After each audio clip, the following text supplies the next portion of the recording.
بعض لوگ یہ کہتے ہیں کہ جی ٹھیک ہے روزہ رکھیں دن میں اور افطاری میں دسترخوان وسیع کر دیں. تو بھائی جب افطاری میں دسترخوان وسیع کریں گے تو وہ عاشورہ کا دن رہے گا ہی نہیں، وہ تو 11 محرم شروع ہو جائے گی. تو بعض لوگ پھر یہ کہتے ہیں کہ نہیں وہ رات یہاں دن کے تابع ہے. تو کچھ بنتا نہیں ہے، بہت زیادہ تعویلات کرنی پڑتی ہیں. اس لیے علامہ ابن تیمیہ رحمہ اللہ کی رائے اس بارے میں یہی ہے کہ ایسا معلوم ہوتا ہے کہ جیسے شیعہ لوگوں نے اس دن کو منحوس دن قرار دیا، تو بعض شام کے لوگوں نے، سنیوں نے، ان کی مخالفت میں بھی تشدد کر کے اس کو گویا ایک خوشی کا دن قرار دے دیا.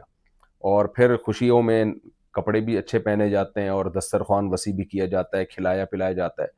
تو ابن تیمیہ رحمہ اللہ کی رائے یہ ہے کہ یہ کچھ لوگوں نے غلو میں یہ حدیثیں گڑھی ہیں، واللہ عالم. بہرحال روایات ہیں، اختلافی مسئلہ ہے. جب مسئلہ اختلافی ہوتا ہے اہل حق علماء کے درمیان تو اس میں تشدد اور غلو. تو میرا جو رجحان تھا اور ہمارے شیخ حضرت مفتی رشید احمد صاحب رحمہ اللہ تعالیٰ کا جو رجحان ہے، میرا کیا رجحان، میں تو چھوٹا منہ بڑی بات، جو بعض ہمارے بڑے علماء کا رجحان ہے. اگرچہ بعض علماء اس کو جائز بھی سمجھتے ہیں کہ دسترخوان وسیع کر دیا جائے، لیکن ہمارے ہی بعض اکابر اس طرف گئے ہیں کہ یہ روایتیں اتنی جاندار نہیں ہیں کہ اس کی وجہ سے بخاری اور مسلم کی متفق علیہ صحیح حدیث میں تعویل کی جائے. لہذا ہماری رائے یہی ہے، ہمارا فتویٰ اسی پر